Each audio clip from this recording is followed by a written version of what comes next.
পিনাকিকে সব সত্যিটা খুলে বলল নকুল। অন্যদিকে মৌলিকে গলা টিপে ধরলো নয়নতারা। হ্যাঁ বন্ধুরা, এমনটাই দেখা যাবে। তাই সম্পূর্ণ জানতে ভিডিওটিতে লাইক দেওয়া, চ্যানেলটি সাবস্ক্রাইব করে দেখতে থাকুন। গল্পের শুরুতে দেখা যাবে বাণী সবকিছু নিয়ে চলে যেতে চাইলে তানিয়া বলে, না মা, তুমি কোথাও যাবে না, তুমি এখানেই থাকবে। এই বলেই ধরে রাখলেই অনিরুদ্ধ বলে, একদম ঠিক মানুষের হাতে পড়েছো এবার।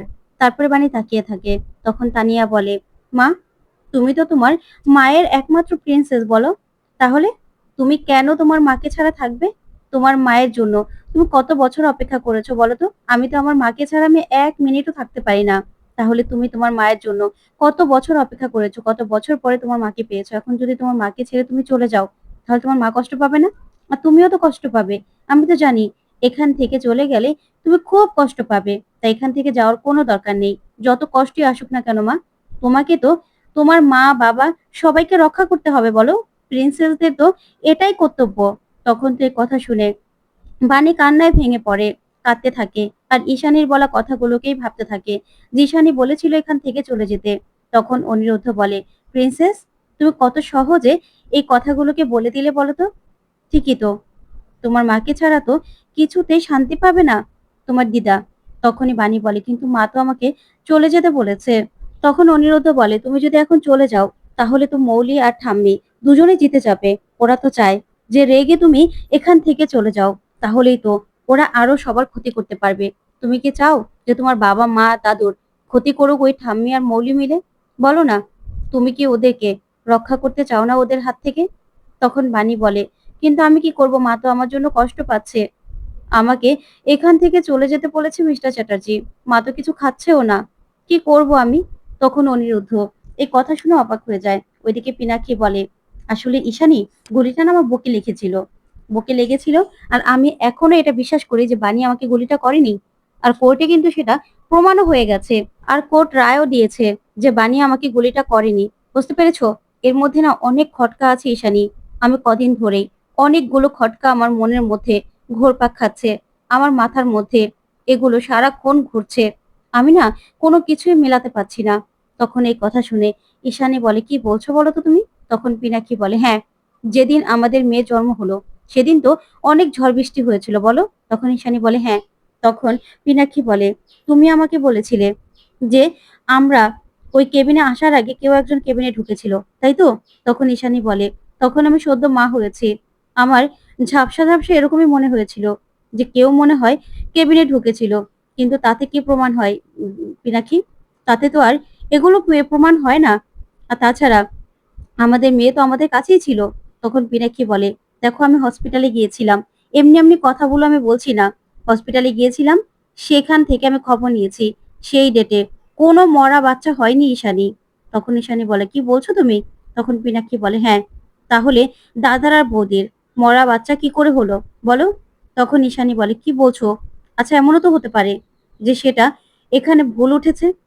তখন পিনাকি বলে, না ঈশানী, এত কিছু ভুল হতে পারে না। তখন ঈশানী ভাবতে থাকে আর বলে, না না, আমি কিছুতেই কিছু মেলাতে পারছি না। সেই ডেটে কোনো মরা বাচ্চা না হলেও এটা কি আর আমাদের ছোট মা মিথ্যে কথা বলবে নাকি? তখন পিনাকি বলে, না, আমি বলছি না মিথ্যে কথা বলেছি, কিন্তু এর মধ্যে কোনো একটা ঘাবলা আছে।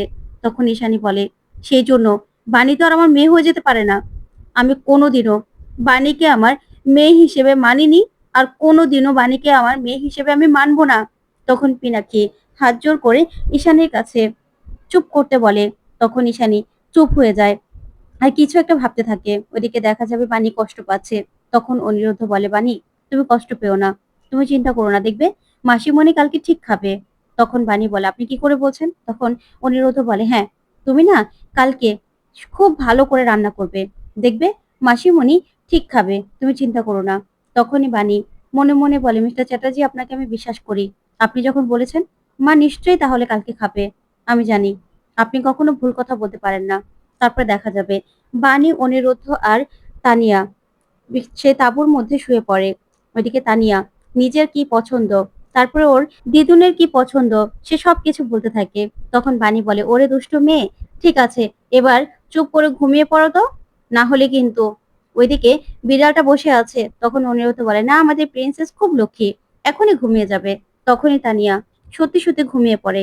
তখন দেখা যাবে বাণী বলে, এটা কি ম্যাজিক হলো নাকি? আমাদের মাম্মাম তো ঠিকই ঘুমিয়ে গেল। তারপরে দেখা যাবে অনিরুদ্ধ আর বাণী দুজনের দিকে তাকিয়ে থাকে, দুজন দুজনের হাত ধরে। আর ঠিক তখনই বাহিরে ঝড় বৃষ্টি শুরু হয়ে যায়। আর এই ঝড় বৃষ্টির মধ্যেই অনিরুদ্ধ আর বাণী কাছাকাছি আসে। তারপরেই দেখা যাবে বৃষ্টি উপভোগ করতে থাকে ওরা। তারপর সকাল হয়ে গেলে অনিরুদ্ধ আর বাণী সাথীর কাছে আসে বাজার নিয়ে আর সাথীর ওষুধপত্র নিয়ে। তখন সাথী বলে, এ কি অনিরুদ্ধ, তোরা এখানে? তখন বাণী বলে, হ্যাঁ মাসিমা, আপনার এখানে ঔষধ সবকিছু আছে, আমি লিখে দিয়েছি, আবার ফোন করে বলে দেবো। তখন সাথী বলে, আচ্ছা বাণী বলো তো, তোমাদের কষ্ট করে এখানে আসার কি দরকার ছিল? তখন বাণী বলে, না না মাসিমা, কি বলছেন, উল্টো আমাদের অনেক খারাপ লাগছে, আমরা ওখানে গিয়ে পড়ে আছি। তখন সাথী বলে, কি যে বলো না, তোমরা যে কেন ওখানে আছো সেটা তো আমি জানি, আর আমি পূর্ণ সমর্থন করছি তোমার ওখানে থাকাটা। তুমি তোমার অধিকারটা বুঝে নাও, আর রায়বাড়ির আসল উত্তরাধিকারী সেই আসনে বসো। আমি এটাই চাই বাণী, তোমাদের উপর আমার সব সময় আশীর্বাদ আছে। তখনই বাণী সাথীকে প্রণাম করে আর সঙ্গে সঙ্গে ওরা বেরিয়ে পড়ে। ওইদিকে পিনাক্ষী নকুলকে ডেকে এনে বলে, দাদা, এখন আর তোর পাগল হওয়ার নাটক করার কোনো দরকার নেই। এখানে তুই আর আমি ছাড়া না আর কেউ নেই। আমি জানি তুই একদম সম্পূর্ণ সুস্থ। তখন তো নকুল কি বলবে কিছুই বুঝতে পারে না। তখন পিনাক্ষী বলে, আচ্ছা তুই আমাকে আসল কথাটা বলতো, এই যে বাণী বলছে যে ও এই বাড়ির উত্তরাধিকারী, ও আমাদের মেয়ে, এটা মানে কি? এটার মানে কি হতে পারে? ওরা কেন বলছে, আমি তো সেটাই বুঝতে পারছি না। তুই কি কিছু জানিস?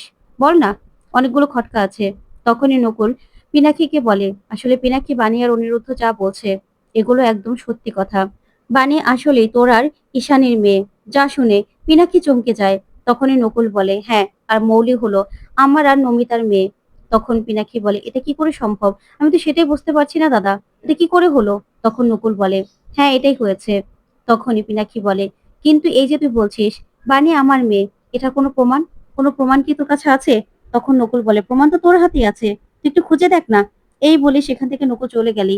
পিনাক্ষী বারবার করে ডাকলেও নকুল শোনে না। তখন পিনাক্ষী বলে, আমাকে কি বলে গেল দাদা? প্রমাণ আমার হাতেই আছে? কি প্রমাণ হতে পারে? ওইদিকে কুয়াশা আর বিদ্যুৎ সব সত্যিটা জেনে ফেলে। তখন বিদ্যুৎ বলে, জানো তো কুয়াশা, সব থেকে বড় ভুল করেছে আমি বাণীকে ছেড়ে। বাণী রায়বাড়ির মেয়ে জানলে আমি ওর সঙ্গে কখনোই ডিভোর্স করতাম না। তখন কুয়াশা বলে, এই তুমি আমি ছাড়া কোনো গতি নেই, বুঝতে পেরেছো? এবার চলো তো, ওই নয়নতারা ম্যাডামকে তো আবার সবটা বলতে হবে। তখনই দেখা যাবে বিদ্যুৎ বলে, হ্যাঁ হ্যাঁ তাড়াতাড়ি চলো। অন্যদিকে মৌলি নয়নতারার কাছে আসার এসে বলে, গ্র্যান্ড মামি তুমি তাড়াতাড়ি চলো। তখন নয়নতারা বলে, কেন দিদিভাই, কি হয়েছে আবার? তোমাকে দেখলে না এখন ইদানিং বড্ড ভয় করে। তখন মৌলি বলে, ওই অনিরুদ্ধ বাড়ি ছেড়ে চলে যাওয়ার পরিবর্তে ওরা তো বাজার করে তারপরে দেখছি নিয়ে এসেছে, আবার রান্নাও করছে। তখন নয়নতারা বলে, কি বলছো তুমি দিদি ভাই, বাজার করে নিয়ে এসেছে আবার রান্নাও করছে? তখন মৌলি বলে, হ্যাঁ। তারপরে নয়নতারা মৌলি রান্নাঘরের কাছে আসে। ওইদিকে অনিরুদ্ধ বাণীকে বলে, বাণী কি কি রান্না করবে? তখন বাণী কি কি রান্না করবে সবকিছু বললেই বাণীকে মৌলি বলে, এটা কি মামার বাড়ির আবদার নাকি, যা ইচ্ছে তাই রান্না করবে? তখন অনিরুদ্ধ বলে, না মৌলি, ওর মামার বাড়ির আবদার নয়, এটা তো নিজের বাড়ি, তাই কি রান্না করবে না করবে সেটা ওই ঠিক করবে। তখন নয়নতারা বলে, মানে বললেই হলো নাকি যে এটা ওর নিজের বাড়ি? জোর জবরদস্তি নাকি? উড়ে এসে জুড়ে বসা? হ্যাঁ, আর তাছাড়া এগুলো খায় নাকি মানুষ? তখনই বাণী বলে, শুনুন, মানুষকে খুন করার অভ্যাস না আপনার আছে ঠাম্মি, আমাদের নেই। আর আমার মাকে না আমি বাঁচাতে চাই, বুঝতে পেরেছেন? আমার মাকে বাঁচানোর জন্যই, আমার মায়ের শরীরের জন্য যা যা ভালো সেটাই আমি খাওয়াতে চাই। তখন নয়নতারা বলে, এত বড় সাহস, এত বড় কথা? তখন বাণী বলে, হ্যাঁ এত বড় কথাই। আমার মায়ের ভালো মন্দ তো আমাকেই দেখতে হবে, সেটা তো আর আপনাকে বলে দিলে চলবে না। আমার মা কি খাবে না খাবে এখন থেকে আমি ঠিক করব।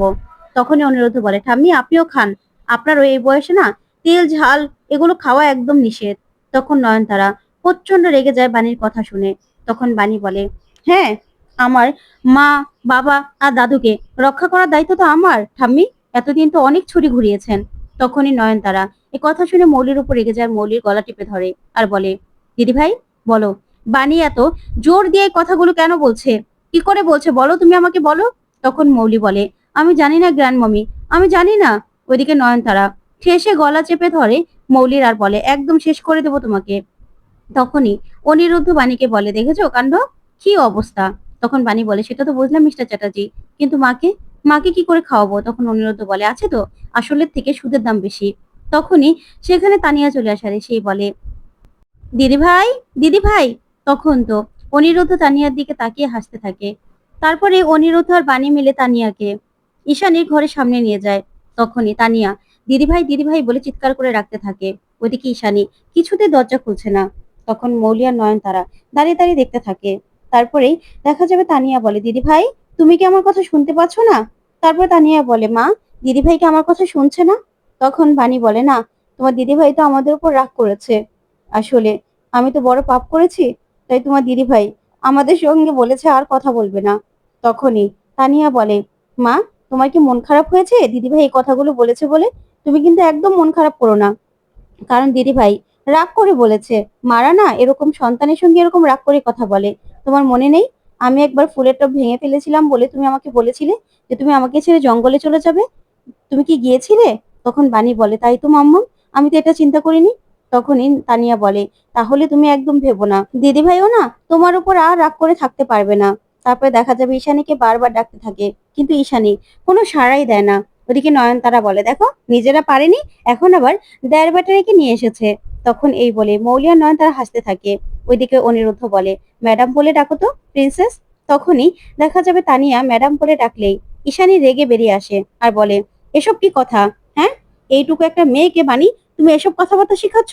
তখনই পিনাক্ষী সেখানে এসে দাঁড়ায়। তারপরেই দেখা যাবে তানিয়া ঈশানীকে জড়িয়ে ধরে আর বলে, দিদি ভাই। তারপরে অনিরুদ্ধ ওরা তাকিয়ে তাকিয়ে হাসতে থাকে। তখনই ঈশানী তানিয়াকে বলে, আচ্ছা তানিয়া, তোমাকে আমি কি শিখিয়েছিলাম? আমাকে দিদি ভাই বলবে, বলেছিলাম না? তাহলে ম্যাডাম ট্যাডাম এগুলো কি? এগুলো একদম বলবে না, বুঝতে পেরেছো?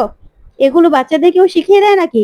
তারপরে দেখা যাবে নয়নতারা আর মৌলি দুজন দুজনের দিকে তাকিয়ে থাকে।